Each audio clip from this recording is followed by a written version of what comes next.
Hello, everyone. This is Kim, and today I am rambling with Danny Lopez. He was part of the 1992 Olympic team in the steeplechase, and he participated in the 1992 Olympics in Barcelona. He qualified easily for the steeplechase, and you'll find out later why it wasn't or shouldn't have been as easy as it was for him. Now he's kind of moved his passion on to veterans, and that, as everyone knows, is a passion that I share that's near and dear to my heart. So as I learned from several ladies a couple weeks ago, I'm going to sign off with this and say, let's fucking go. Hey. Hello, how are you? Can you hear me okay? I can hear you. Can you hear me? I can, yeah. Oh, This is great. this is the first time I've done anything like this. Finally nailed you down and made you talk to me. Uh-huh. You didn't make me fly out to Oregon to do it.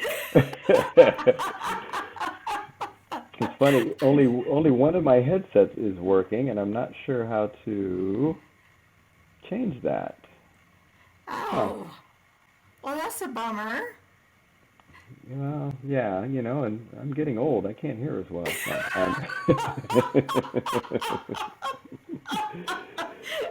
Well, My husband's deaf out of one ear, so and that's the ear that he puts his earphone in or his yeah. headphone in. Yeah, so he can't hear me at all. So it's like, And make sure he's not doing that on purpose. oh, he is. I know he is, because I'm usually yelling at the computer or the TV or something. Yeah. Because I'm very political, and he's just like, don't want to hear it. Don't want to hear it. Oh, that's awesome. Yeah, it's really awesome. Now I'm going to make a plug for Coca-Cola Starlight. For everyone out there, please buy it. Oh, hang on. Seriously, I though, I hit don't. something. Here we go. I don't do that. I I'm just joking. But I found these, and my son was telling me about them, and I'm just like, I've been off of caffeine for 3 years, but it tastes like cotton candy. Oh, wow. I personally will never allow sponsors on my podcast because I feel like that will, it won't be as good, Yeah. if you feel like you have to plug something. Anyways, that's just my It, it, personal it, feeling. it doesn't it doesn't feel as natural, right? Right. When you do something like that, it's like when I watch a lot of YouTube videos now on the overlanding scene. I like the ones that aren't pitching products. I definitely want to see what the products they have are, and kind of see what their vehicles are built like and what ideas you can get. But when they're pitching a product, or when it's just a little different. Yeah. So I kind of tune that part out, and like, I'll make my decision, based on the performance and, things like that. So I Right. get it. Right. Exactly. And it's just not my thing. Yeah. But yeah. So I feel like you and I have been living parallel lives because of course, basically, I've never met you in person, Yeah. obviously, but you and you are friends with two of the guys that were two of my closest friends growing up, um, because I had this talent that as they accidentally I just stumbled upon, and my coaches stumbled upon. So I had to run with the boys growing up. And the boys just happened to be two of the boys you're really good friends with. And so you were friends with them on Facebook, And you and I felt like we had a lot in common, so I just kind of friended you on Facebook, and you just became my friend. And I'm like, I see pictures of you with them, and I'm like, but I was with them too. So how did I not know you? I'm like, what happened? Small world. Yeah. Exactly. Things tend to come back around, right? Exactly. That's exactly what happens. So tell me about yourself, because I missed out on all that. Yeah, well, I ran at Oregon, as you know. I was a distance guy, so I did 800 through the 10. Of course, Bill Dellinger, our coach back in the day. Yes. Um, uh, my primary focus with him was the steeplechase, um, which was a challenging one, obviously not just because of what the race is, but also because I'm blind in one eye, from birth, and so I had to learn to adapt and judge the hurdles a little differently than most. They didn't really see it the same way. So it was challenging, but it was something that I overcame, obviously, with the way my career ended up, and was able to succeed in it. So I did that, obviously, at Oregon, and then my career after that, the contract, and ran for Adidas for about 6 years, um, and now I work for them. So I've been in with the industry for quite some time, and been around the brand. So that's kind of me in a nutshell, I guess, on the running side of it. On the personal side of things, I grew up on a military base, Army base in Fort Huachuca. My father was Army, served in Korea, Vietnam, and not being able to join the services because of my handicap, as people sometimes defined it as. I wasn't able to go in, but I've always been a supporter. I will always be a supporter of what the men, women, and families have to go through, having seen what my father and my mom and our family went through when with all the deployments and things like that, and even when they come back and face some of the other things that they have to unfortunately go through. So for me, not being able to be there for the guys I went to school with that all went into the military, and not being there for my father as much because I was competing and traveling. For me, this is a way of giving back to, like I said, the men, women.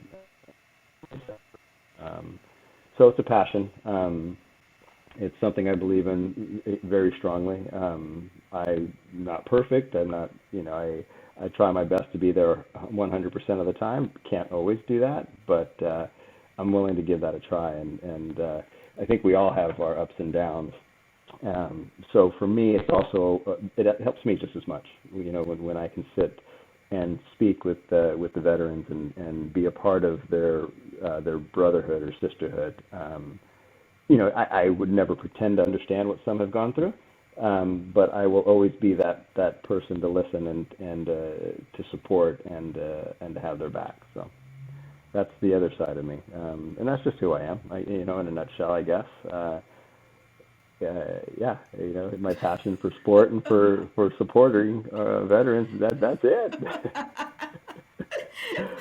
Well, you seem so down to earth. Um, but my other two friends that hang out with you or hung out with you also were very down to earth. And I think a lot of people that kind of grow up in the Eugene type um, uh, realm of activities, not including football, but the rest of it, the track and field, because that's what Nike was track and field, are pretty much just kind of down to earth. You go back, you know, that atmosphere when I was younger Yeah, was what we were all brought up on. You know, I yeah. remember going there and the bleachers were wood, you know. That's Oh what yeah, our yeah, stairs were. yeah. Well, that was Hayward Field, the historic Hayward Field. That it was. That's what it was. a wooden stadium that, records were broken, world records were broken, personal bests were set, and honestly, lives were changed. Mine was changed, having been an athlete there and competing there and going to school there. From a small town in Arizona to go to U of O and becoming a professional athlete, it's a pretty big deal in my opinion. And it's all because of what I went through and a historic stadium. Sadly it's not there anymore, but they have what they need now for what performances are happening and how the sport has grown. The facility needed to change, and it did. Although Hayward Field, the original Hayward Field, will always be sacred, and to me, and always be in my heart. But and sitting on those wooden bleachers, I'll always remember that. Yes, I actually was in a newspaper like when I was in seventh grade. I'm trying to remember if it was Kenny McChesney, I think, broke a record, and me and my friend Jenny were right there, and we had our hands held out as he did his little lap, and he clapped, clapped our hands as he went by, and we were looking at each other, and our eyes were like this big, and just so excited, because that's what Hayward Field was, and Yeah, she that, never did track and field. yeah, that was always the best part when you did your victory lap, right? With the track Yes. on the east side, the east grandstands were basically on the track. People would just lean Yeah. over the wall, and you get to smack hands and shake hands and give hugs, and I mean that was so unique to Hayward Field, right? I mean, that was just Right. I think you looked forward to winning so that you could do your victory lap. And it didn't matter what event it was, you know. I love Yeah. it watching the throwers do their victory lap. The decathletes, the heptathletes, everybody, and it would just cause such a big uproar. It was amazing, and Hayward Field would get pretty loud. Well, it was the one thing the whole entire town would come out to Yeah, because there's yeah, still just the same amount of people as there were back then. There's only still 200,000 people that live in the town. yeah, yeah, So we all come out for track and field. We all come out then for football. And then, it's on from there, basketball. And they tore down that. That was just as bad. I mean, yeah. no more, sitting like this at the very top. Yeah, yeah. It is sad. It's sad when you see things like that and the part of history go. But and then on the other flip side of it, it's nice to see opportunities for the other athletes that are coming up. To have Oh, yeah. a new facility and to have things that are more technically advanced and that can cater to what the styles are now. And as heartbroken as I was to see Hayward Field and the basketball arena go down, I was just as fulfilled to see the excitement is still there, and the energy and having the athletes that compete there still feel that they still feel that Eugene aura, regardless of what stadium it is, and Right. so that's nice to see. Yeah. Right, right. So tell me about being an athlete in Eugene because I saw another interview with you where apparently you were at a community college in Yeah. Arizona, correct? Yeah, yeah. I And started out at you Central Arizona. Yeah, yeah. and So they scouted you. Is that what happened? yeah. Yeah. So coming out of high school, I was an average distance runner. I mean, I was second at state in cross country, and in track, Oh wow. it was okay. We didn't run super fast times at that time. And when you looked around the country, there were definitely a lot of kids running a lot faster. And in track and field, it's kind of the same way. I was just your average, kid at the time, and everybody, I'd win races here and there, but the times weren't crazy fast, not compared to what other kids in the country were doing, and especially other kids now. Um, but you're still winning races, right? And you're still representing. So I got a couple opportunities to look at going to other schools. Sorry, can you hear me still? Yeah. I think I just lost you. Oh, you can't hear me? Oh, there we go. I can hear you now. Okay, just it Okay. froze up for a little bit. Um, it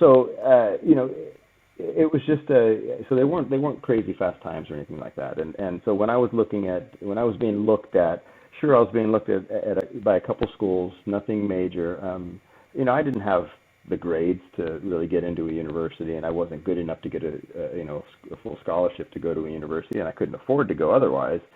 And then the opportunity to go to a junior college came up. And part of that, it wasn't considered a full scholarship because, 2,000 of it you had to earn. So we'd go. My job on the weekends was to pick up trash around campus, and we had to check in and we had to time out. We had to come back with a full bag, and so that was my job. That's how I had to earn that partial scholarship to go.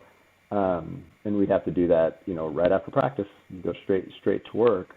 And that was more my speed. I don't know, even if I passed the SATs to go to a university, I don't know that I would have succeeded. I just don't know if I was ready for something like that.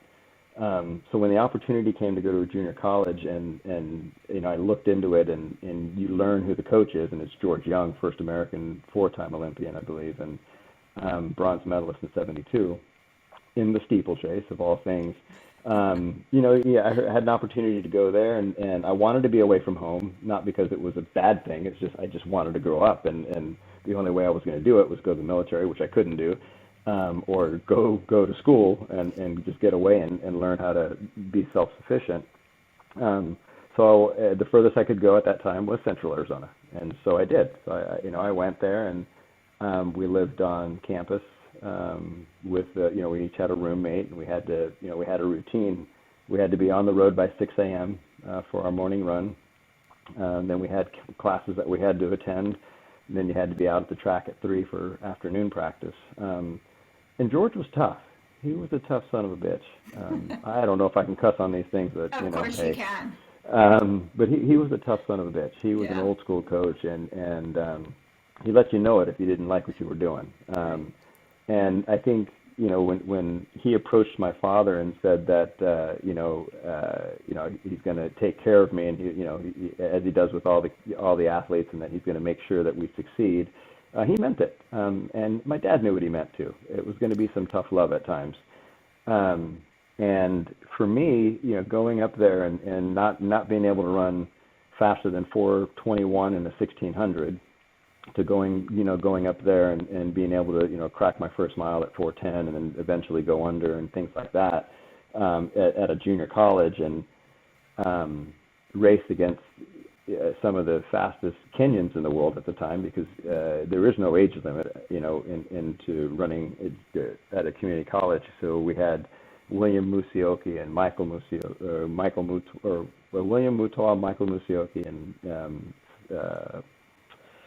oh gosh, I've just spaced his name. He was a world record holder in the steeple in '88. Anyway, these are guys that we raced Yes. at a regular cross country event. And we had a guy named Mark Roberts on our team from the UK, who was quite a bit older, and also a very seasoned athlete as well. He ended up winning the national championship cross country. William Mutoa, Michael Musioki was second, and it came down to a sprint with he and I ended up third. But my times just went off the charts. And I remember after my first cross country season, coach was like, I walked up to coach and I said, well, actually it was during cross country, and I said, I want to run the steeple. I want to do that event that you do. And I remember, I laugh at it when I think about it now. He looks at me and he goes, "You have one eye. You can't see you can't see the barriers the same way we all do." He said, "I think we're going to keep you out of the steeple." He said, "And by the way, it's cross country. We need to focus on that." So we did. And so right after cross country, I said, "Hey, I'm going to run the steeple. Nobody else wants to do it, so I want to do it." And my first 6 races at junior college, I hit the barrier and fell. I just, I had to learn to adjust my depth perception, all that stuff on seeing the barriers, and then I ended up winning the national championship that year. Oh, wow. And yeah, it's great, national championship, junior college, right? I would never, it's a national championship. Never take that away. I don't care what level it is. But, the time wasn't great. I ran, I don't know, I think I broke 9 minutes or whatever, and that was a big deal then. But I won a national championship, and I thought, okay, this is the event I want to do. Came back and won it the second year. No, wait, I got second the first year against one of the Kenyans. Then I got first the second year. I won it the second year. And so that, with my steeplechase win and, some other times that I did it at the junior college, that got noticed by other universities. Because after 2 years, what do? You go to the university. And I remember going to the cross-country championships in New York at Van Cortlandt Park. Yeah, so I was still pretty young because I started Central Arizona. I started junior college when I was 17. Oh, okay. So by the time I got to Van Cortlandt Park, I still couldn't run seniors. I was still a junior. So I run the juniors, and I ended up winning.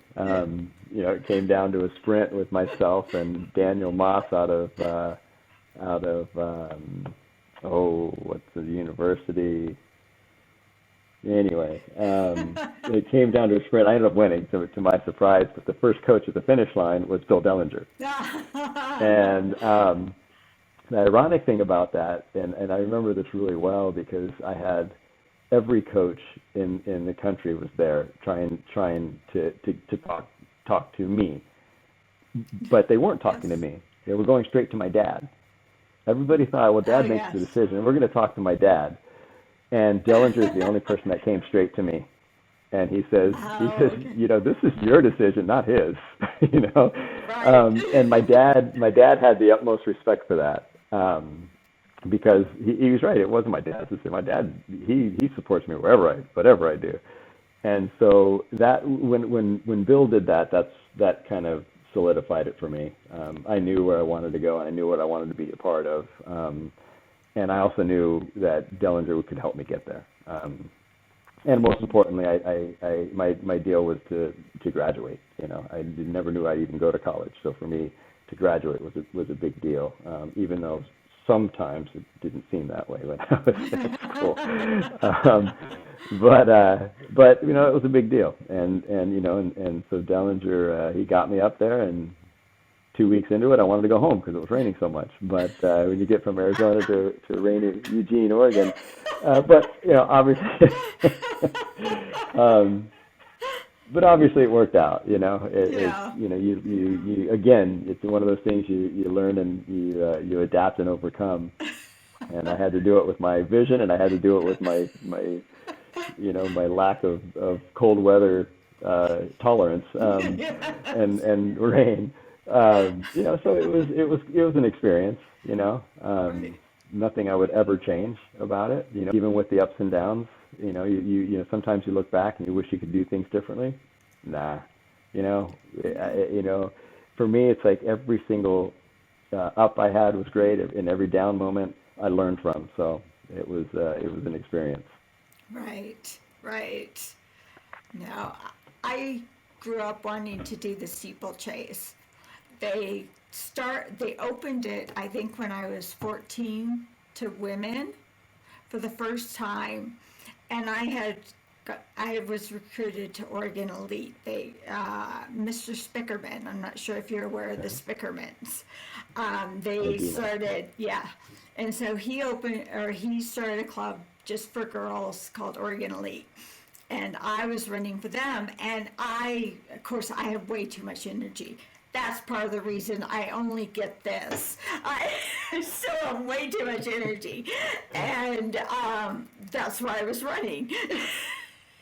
And they're like, Mr. Spickerman, can I do the steeplechase? Can I? And he knew I was a klutz. Everyone knows I'm a klutz. And I'm like, please. He's like, no. Please. He's like, no, Kim, you can't do this. I'm like, I want to do something else. I said, can I do the long jump? He's like, fine, you can do the long jump. I blew my knee. I hit the long jump, slid out from underneath it, landed, And then my other coach had me run 5,000. After that, that was the end of it. I was just like, Ah. I was like, Mr. Snickerman, if you had let me run the steeplechase, I would have been the world's best steeplechase runner. No, I'm totally kidding. I We'll could never probably do know. this. I know. We'll never know. I mean, we just don't know. Yeah. Yeah. But now I've just See, decided to train for at these. least I know I will never be the best steeplechaser in the world. Yes, but I have two good eyes. I'm just a klutz. Well, it's funny because I have been asked about that in some of the talks that I've done or some of the meetings I've been in, and people have asked me that. It's like, well, wait, you're blind in one eye. How did you? How are you able to do that? Well, I don't know. I don't know any different, right? I mean, this Right, is just how I learned to do it. And it's like with anything, you just work with what you got, and that's how it was. And so, sure, I chose a tough event and which requires a lot of depth perception, but hey, still made a team. I'll take that. oh, yes. I mean, you could have been throwing a javelin. I Yeah, yeah, not with these chicken arms. no, you're like, run! It'd been like, oh shoot, Animal House all over again. I could see that. No, I'm totally joking with you. So then you graduate and you go, and I love the fact that you say Adidas because we lived in Germany for 5 years. So of course I learned how to say it properly. And then I ended up moving back to the States and we ended up here. I married Gordon, who actually is half German. His mother's full German. But my trainer is German. And I show up in a pair of Adidas sneakers and she goes, oh, you have Adidas! I was like, that's right, that's how they're pronounced. Thank you. Nobody knows how they're pronounced in the States. I'm Yeah, like yeah. Well, constantly correcting them. yeah, when you got Run DMC creating one of the biggest hits in my Adidas, that's just the way people pronounce it now. I'm still like I feel like I should like be taking out posters or ads on TV or something. They need to be pronouncing it correctly. It's just one of those Well, things. you'd be surprised though, even at at the office, it's Adidas, and I say Adidas just because I was my boss is actually in Amsterdam, and he's got the Adidas. That's just how he grew up with it, and so. He teases me every now and then, It's like, well, you always say Adidas, now you're saying Adidas, what happened? I mean, I can't say, I say aluminum, he says aluminium, and he corrects me on that one too, in a fun way. But yeah, it's something that kind of rolls with me now, I mean, I've been there, just over 18 years, and an athlete with them for 6, so it just kind of rolls with me now. It's Adidas, and sometimes you say it, people look at you strange. You say Adidas. Oh yeah, okay, yeah, I know what you're talking about. Well, if they're going to sponsor you to run, you say whatever they want you to Right. say. Yeah. Exactly. Yeah. Some people went with Nike and others went the other way. So, Well, um, you mentioned earlier about Eugene and Nike, but did you know Adidas was or Oregon Track and Field was an Adidas school until '91. That's when they switched to Nike. I believe it. Yeah. Nothing would surprise me about Eugene. Yeah. I mean, Yeah. Well, literally because nothing. Dillinger had the Dillinger Web, and he was under contract with Adidas at the time, and he that's why we ran in it. And I remember '91 because I was there when they switched, Right. and it went to a Nike deal. Yeah. But a Yes. lot of people don't know that. A lot of people don't know that. Especially a lot of the younger people that show up to work at Adidas or that I know that are at Nike, and it's always like, yeah, it's Nike Town. It's like, yeah, it hasn't always been. You know, Yeah. uh, So not track and field anyway. The rest of the school was, but not track and field. Yeah, yeah.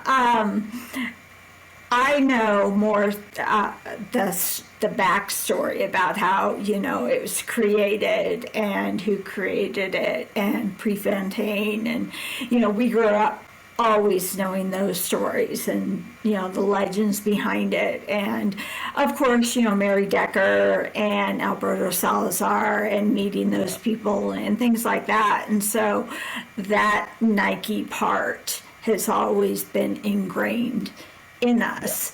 As far as the University of Oregon goes, it's a little different. If they're all wearing Nikes there, you don't think much of it, as far as it being something else. Myself, I never wore Nikes. I never wore Adidas. I wore Brooks. I still do to this day. I mean, I could not run in anything else, and that's all I'm able to run in today. So when I go to Sweden next year, that's what I will be running in. So that's just most people, they don't even know anything about it. They don't know what Brooks are. Yeah, there's a small little thing there, but so how did you this is something I've been touching on with some other younger athletes, because I'm growing really close to the Oregon Duck soccer team that are playing right now. There are so many younger kids now that have committed suicide, that are young athletes. And I'm wondering how you felt growing up in that environment, because you seem to have thrived in there. And I think, from what I've gotten from Pete, he really thrived as well. He was really, really willing to accept the situation as it was and just go on. And he knew he wasn't going to the Olympics. He was just a pace setter, and he was fine with that. And then mostly it seems to affect the girls much more than the guys. So I was wondering, you don't have to share if you don't want to, but that's kind of part of what the documentary is about. I'm trying to find out how people coped with going to school and the pressures and the things that they had to go through. I mean, you talk about 2 practices a day and having to, pick up garbage and things like that. And I mean, that's hard to answer. I mean, I think everybody's different. Everybody deals with things differently. I have no idea what these young ladies were going through, what their family background is, whether they were bullied or not. I have no idea. I can only speak to myself. Right. That's it. And for me, I found the need to be away from home, and not in a negative way, just so I could grow up. I tried to do the military thing, and I figured it was hard. Right. It was very hard, because when you grow up and you see your friends going, Desert Storm, and things like that, and you can't be there for them, or be beside them to help support, that's tough. Right. And admittedly, and I think some of my very close friends that are veterans know this about me, and they know I feel a little guilt on that, but there's nothing I could do, nothing I could change. But when it came to athletics, I mean, I've always felt that if I made it, I made it. If I didn't, I didn't. It wasn't going to be the end. And I said, I can't speak to anybody else. I'm not asking you to. I have no idea what their hardships are, what they've gone through. For me, it was just, I was very content with how I was doing and how I was going to approach things. I was going to try the best I could, and if that wasn't good enough, then it wasn't meant to be. Now, I think some people don't realize a little bit of the backstory was, I was asked at one point whether I wanted to run for Puerto Rico. Oh, Now, both my parents are from Puerto Rico, right. and in Puerto Rico, you're born with dual citizenship, U.S. and American, Mm-hmm. um, and or U.S. and Puerto Rican, sorry. Mm-hmm. And with athletics, you choose, right? You've got to pick a federation. So I was approached early on about whether I would compete for Puerto Rico. Right. Now, the only thing I had to do was show up. Yeah. I didn't have to go through the trials, didn't have to do any of that because, if I raised my hand and said, okay, I'll do it, then I was on the team. That wasn't good enough for me. Right. And because, and I don't know, we may get comments on this, we may not. I was born and raised an American. My heritage is Puerto Rican. Right. I was born and raised in the U.S. My father fought for this country. I fly that flag proudly because of what my father went through and my mother and the family. And so I felt that I needed to run and represent the United States. So I turned that opportunity down for Puerto Rico. Right. Talked to my dad about it, and I said I have the opportunity, or I could run at the U.S. trials, and they may not make the team, and I'm okay with that Yeah. because truthfully, deep down, I knew I was going to make that team. Yeah. I don't care what anybody says. I was confident enough I was going to make that team. I would never say that because it was, then you're seen as cocky or arrogant. No, my confidence level was high. Right. Um, but I also knew that if it didn't, it wasn't the end of the world for me Right. because there's other things. I have a degree. I have an education. I have the ability to do other things. So I had to take that chance. And to my surprise, my family in Puerto Rico were ecstatic. They wouldn't have cared where I went. They just wanted to support. Yeah. My father, after making the team and after a few years, said that he thought I made the right decision, and he's glad I made that decision and nobody else did it for me, Right. because that's who I am, and that's what I wanted to represent. But like I said, it might not have no, it might not have panned out. I mean, the one thing I worked 3 jobs basically when I made that team. I didn't have a contract like everybody else. I didn't have, I had product that was being given to me. I worked at Sport Hill, Sport Hill in Eugene. So I worked there, and Jim was very kind and gave me the time that I needed to train.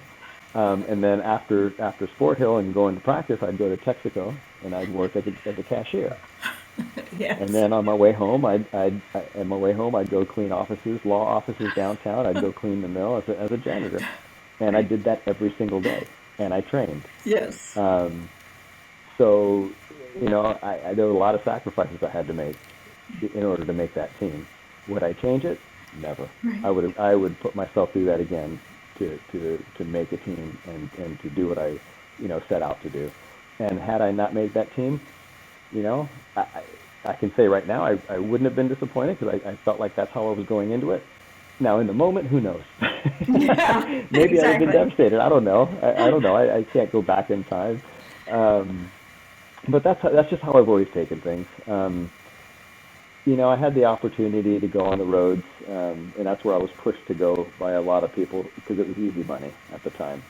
Um, but it wasn't about the money. Right. It was never about the money. It was never about getting that contract. It was about making a team. And I've always thought that when you work hard, the rewards come. And working those 3 jobs, sure, I ate a lot of ramen. I didn't get to go on very many dates, and I didn't get to go to coffee much. But my whole life changed once I made that team. Right. Um, and it wasn't anything extravagant. It was the fact that I could actually quit my jobs and focus. So that was a positive. Um, but it's just one of those things. You accept it, At least I did, and Right. and and I take that approach with a lot of what I do. I work as hard as I can um, to make it happen, and if it I and sure I get disappointed if it doesn't, but I also don't think that it's the end Right. because there's always somebody there to help you get back on your feet, and there's always something that you can do to help that. And that's the biggest thing with the veteran groups. Right. and especially with Veteran Overland, being a part of that and being a civilian member of that group, is, we all have our ups and downs. Right. And these men and women on this organization would have your back in a heartbeat. Oh, yeah. They would be there to support you and help you get back. And that's how I felt the track world was, though, too. It's like that fraternity, that brotherhood that we had. Is if something was, if you were, it's like when you have a bad race, they come up and they work you back up, and that's what I've always been around. Yeah. And so that's a part of me, and that's what I always want to be a part of, and what I want to do. I'm not saying I'm a psychologist or anything like that, or I can do a miracle, but sometimes just listening helps. It really does. I mean, I married a military husband, and I don't know, or a military husband. He was military. I married him, and then he's my military husband. I don't know if you know this, but at one time, Eugene was a nuclear-free zone. I did not know. Yes, and I always joke that meant that if there's a nuclear war, we had a bubble that came out and nothing would happen to us. It was literally the most ridiculous thing that we ever tried to do in Eugene, because we have a lot of ridiculous things we do in Eugene. So, basically it meant that, like, nothing that you could put in a nuclear weapon could be transported through Eugene or made in Eugene. About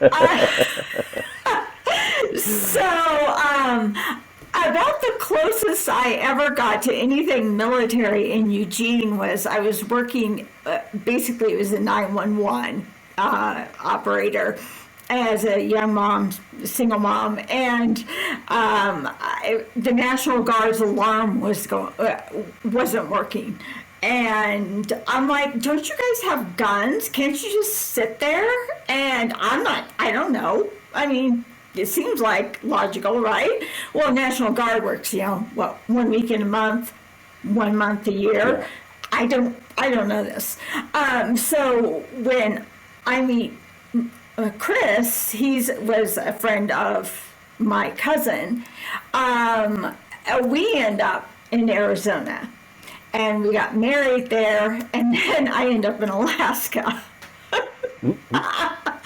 in Fairbanks.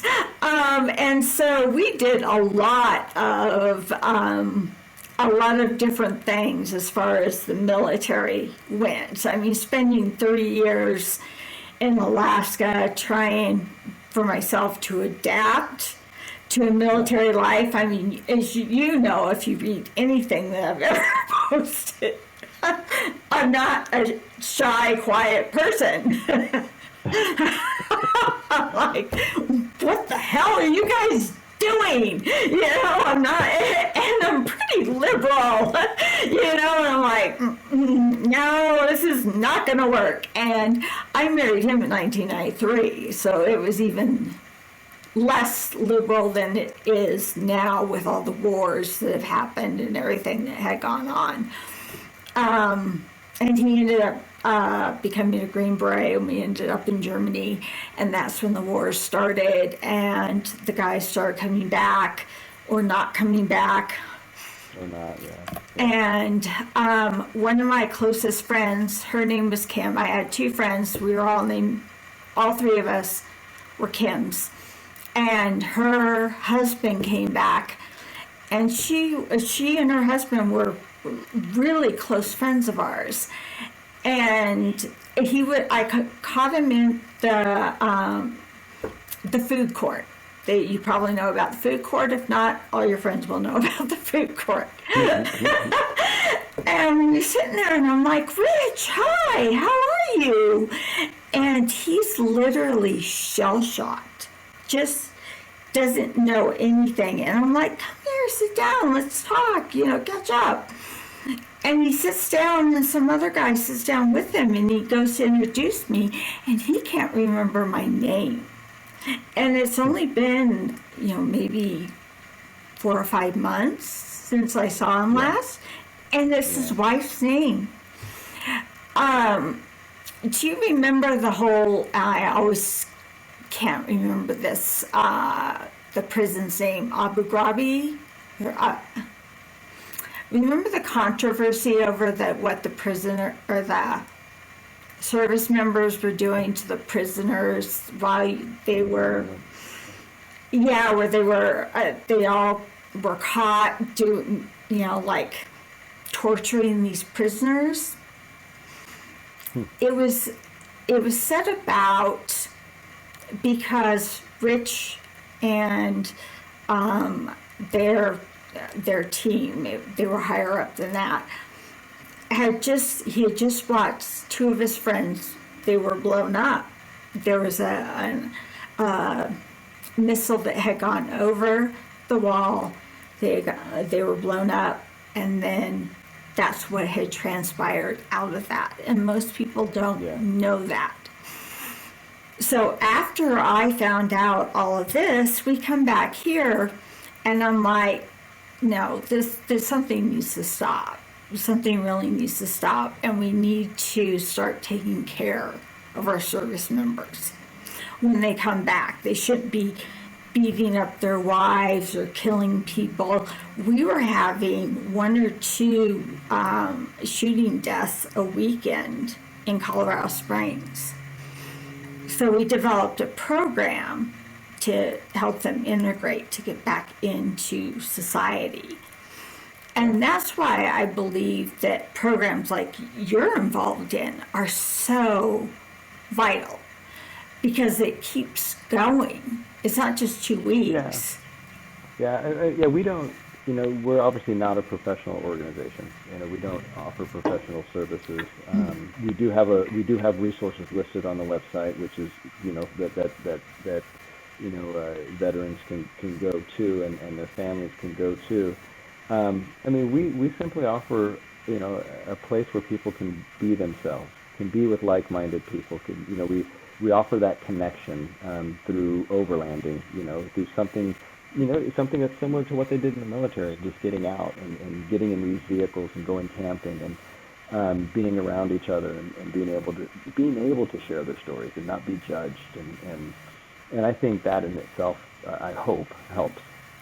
It helps me. I've sat through some conversations and realized that, wow, some of the things that people go through, they can't keep that internalized, because Right. that's what it just builds. And when you think you have it bad, and you listen to what some of these young men and women have gone through, and you're like, you know what? I'm glad you're here, because I hope this helps. And just speaking about it, and being around others that understand, I hope that helps. And that's what we can offer. We can offer a place where people can come in and hang out, and share their stories and be themselves. I'm glad we have resources listed on the website where people can go to, and I encourage that. Um, so I hope things like that help, for sure. Yes. And the professional resources are great. And I will always, send people that way if they need to. But the maintenance part is what I see, like Veterans Overland offering, because they do. They get out for the weekend. You guys are, and I shouldn't say this because it's totally not PC, but you guys get to act like guys. That's why I'm like, I'm such a total tomboy. I'm like, can I join? Like, that's what I'm And like, of course you my God, can. Um, I know. But I'm like, that's a long drive. but that's the thing. There are it's been tough to get women to want to participate. Yeah, But and we will continue to do that outreach, and to make sure that female veterans are welcomed, and feel included, because that's important. Um, and I know being one of the guys, that's a term, right? That's a term, but it's just being one of us, right? and right. and being a part of a community. and we had our engagement with all vets has increased over the years that I've been there, and especially with female veterans. We've got and supporters. We have quite a few civilian members now as well that have engaged and have been involved. And so I think it's important to note it really is that it's an all-inclusive community. And there's going to be beer drinking, there's going to be cigar smoking, there's going to be a little whiskey here and there, but there's a lot of love. A lot of support, and a lot of good times because that's what it is. It's a community. And overlanding's a lifestyle that we've all chosen, a very expensive one in some cases, but it is. It's a lifestyle, but I also think it offers so much more, to people that want to be involved. It offers so much more. With learning how to do something different, whether it's learning how to drive off road like it was for me. This group has taught me a lot of confidence on how to drive off road, what to expect when it comes to airing down tires, or how to repair a tire, how to get yourself out of a jam. But there's so much more that it teaches as well. We are at our Memorial Day muster. We had a specific run for female only. And they had one of the best instruction groups in the country took part in it and went along with them to show how to do recoveries and things like that. And then but they had a choice. They could have done the female one, they could have done the intermediate group with everybody, or the advanced group. And we took a chance. We had a suggestion by a female member that said, hey, why not have a female get together? So we had a women's only happy hour. But those are the kind of things, that we want to, just want to be sure that everybody's comfortable. I don't want anybody to feel excluded in any group. And I want everybody that wants to be a part and help, I want them to be there. And we want to support that. Yes. I see that, as long as you keep your clothes on, that's the only important thing. I was wearing shorts underneath that.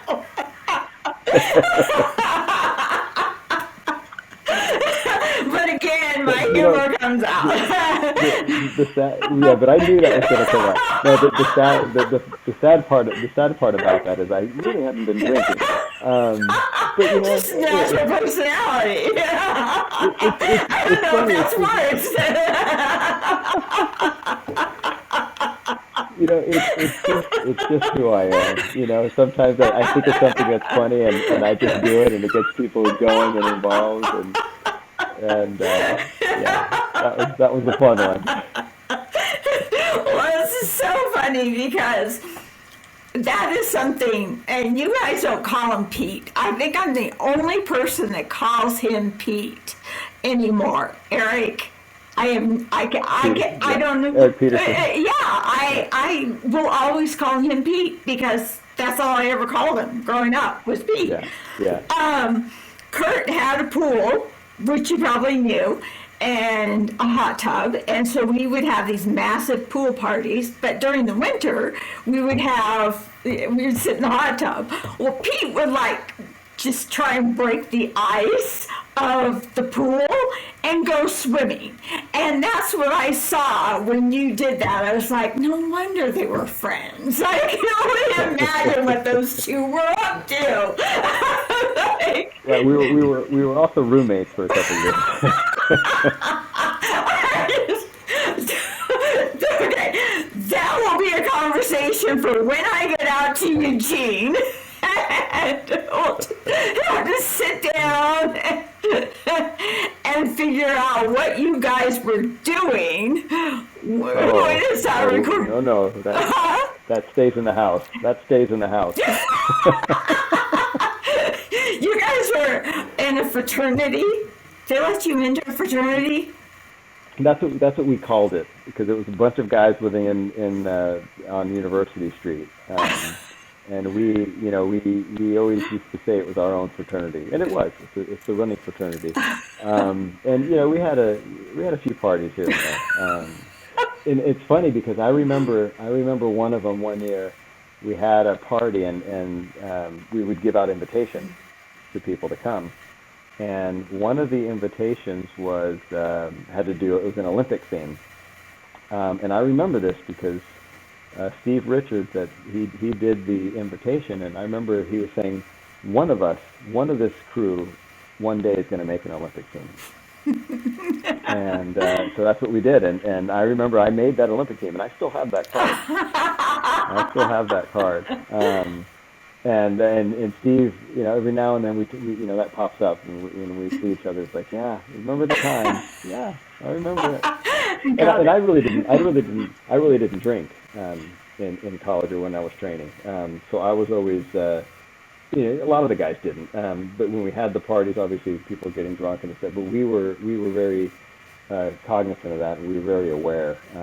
Because it's our house, we don't want to get destroyed, but we also just wanted to have a good time. But I just never did. I never really was into that. It was more focused on wanting to be that athlete and trying to graduate.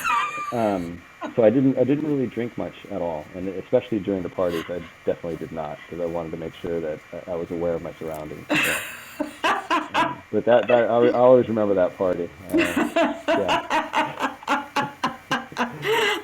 I can only imagine. I don't know. I mean, I didn't drink at all in high school. I rarely drank when I was in college. I was not a fun person. I just am like this. I'm just this person. I don't need anything else because it's just this. Yeah, and so those were the parties that we all had. They usually involved his pool or something was going on. Yeah, I don't know. Yeah. But we went to Canada a couple of times, and those were pretty obnoxious things that would happen. But that was just attracting. And yeah. But those would keep too. But yeah, see, you can trust me because, like I said, I am like an honorary member. It's through osmosis. Like I said, you're like friends with all my friends and from high school, so you're my friend too. That's the way I make my friends. It's like, now you're my friend. Like, I'll just put you over there.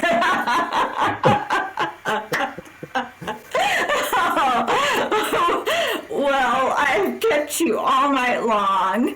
I so appreciate you coming on here, and I appreciate you letting me bug you to come on here. No problem. Yeah, no, thank you for the opportunity. I appreciate that. It's great to see you. No, it's been wonderful, and I can't wait to plug Veterans Overland. I'm sending out some gifts that you can share with them or not share with them, whatever you choose to do. I would think that they may understand the meaning behind them, but if not, perfect. Let me know. I'll explain it. We'll find out. Break it down. Yeah. Well, I'll break it down to them. And if you want to plug Veterans Overland again, when I get more subscribers, I keep telling everyone. So I took this part-time job at Amazon so I could cross-train. Because exactly, and everybody's like, "Mom, you have a PhD. Why are you delivering boxes?" Because it's more fun. Because I'm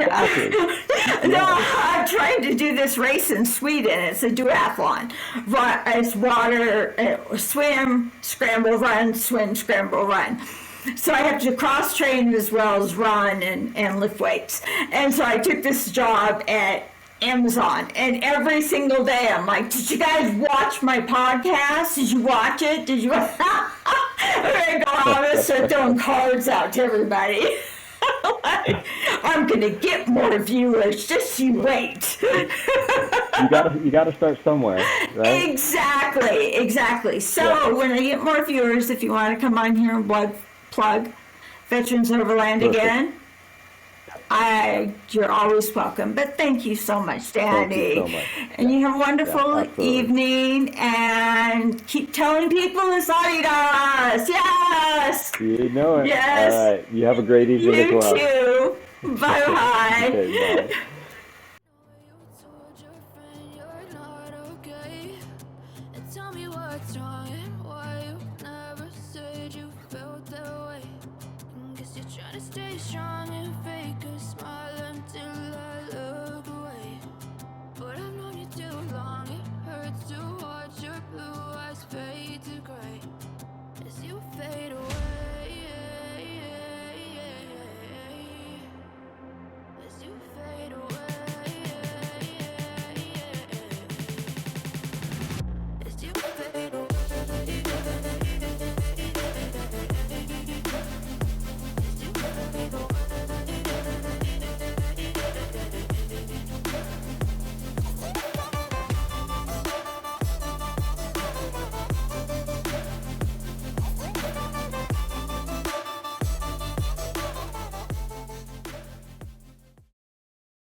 Me and my thong. Do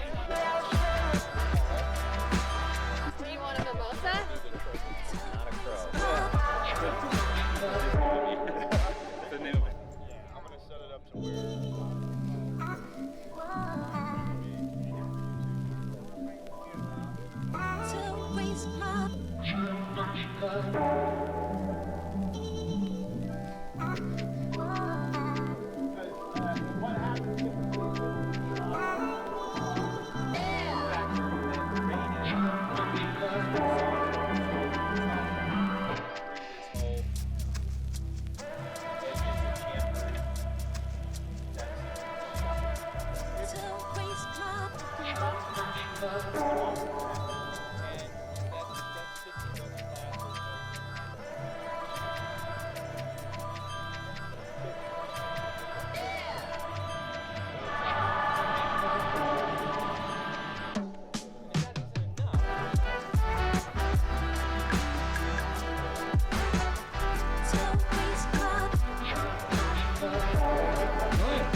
this side, and hold that rope right there. You grab it.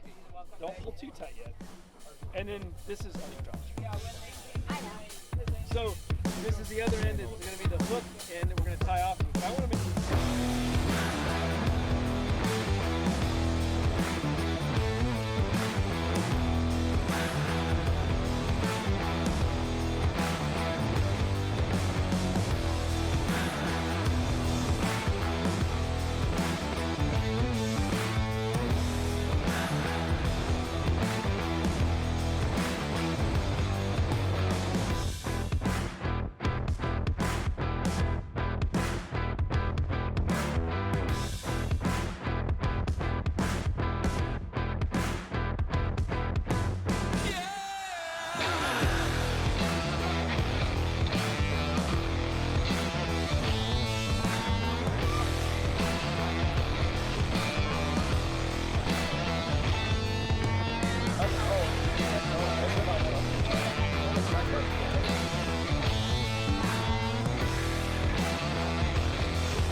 I just want to, from the bottom of my heart, tell all of you thank you so much for coming out.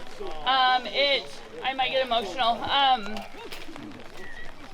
This team here with Veterans Overland, a hug, a fist bump, a high five, whatever that looks like, it's just important to show up.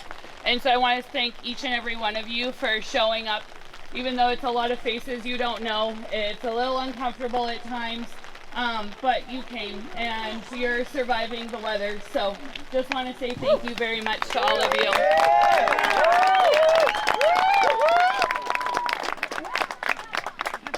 I personally have never served, but my grandpa's all served, uncles. My stepson is currently in the Army right now, and so I just want to say from my heart, it hits close to home. And so for all of you that have served, that have family that have served, and obviously this weekend is about remembering those that gave the ultimate sacrifice. And so for that, we gather to remember them and honor them and share this time together. Thank you.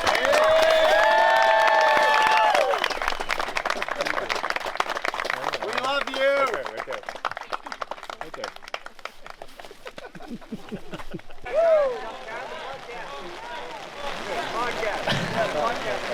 All right. Hi, everyone. Now you get to listen to me.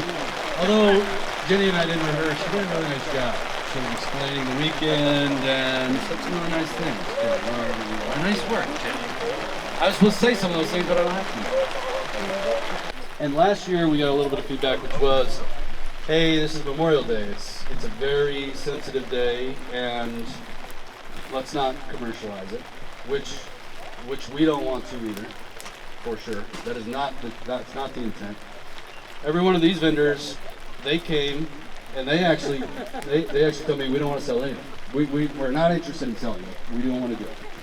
I made them because it's an experience that we all want to do. We all want to shop. Shopping is one of the experiences that is here. So that was my choice, and that is just to give you some shopping experience if you want. I told them they have to give a massive discount if they want to come. Each of them are going to come and speak about it, but I just want to say thank you guys for coming, because most of what you see happening here has been researched. We sponsor the coffee. I've never seen you clearer there. Hang out. We're flying high. Floating somewhere up in the clouds. Y'all do. You got it. Out of ourselves, can you feel it? Almost like I don't know if it's real. Cause when we're doing our thing, we're like wheels that won't stop turning. So take me on a trip. 469, 469.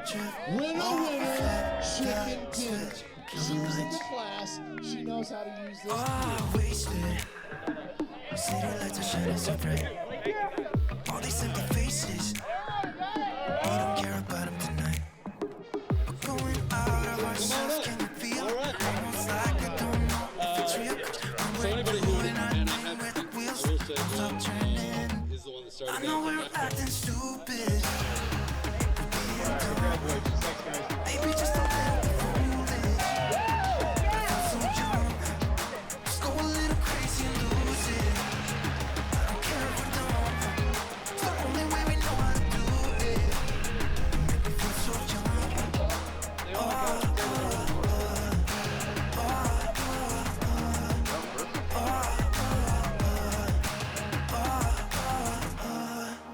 Good to see you.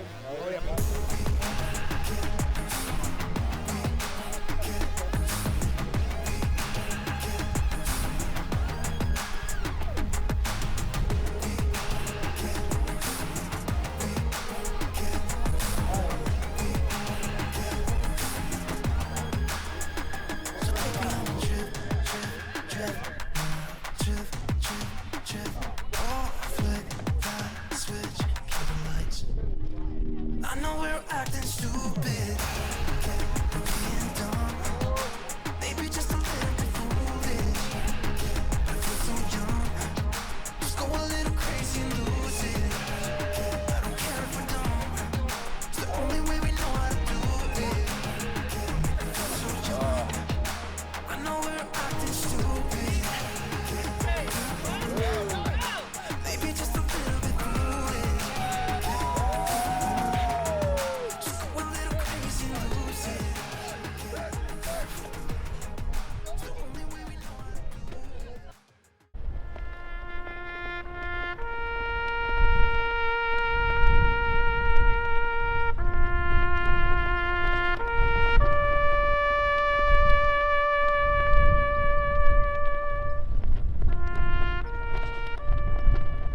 Alright, look at you guys. You made it through the weather, you stayed, you're the good ones. So good job. Alright.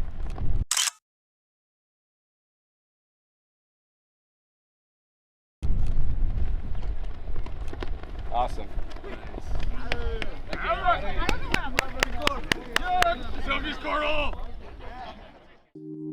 I know we're acting stupid.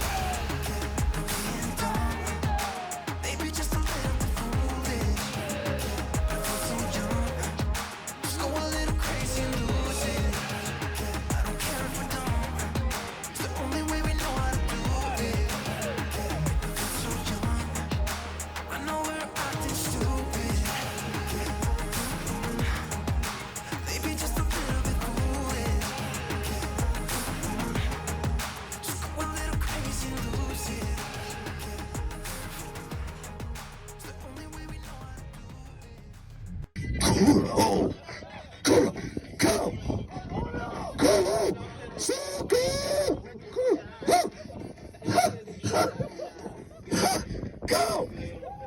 Go!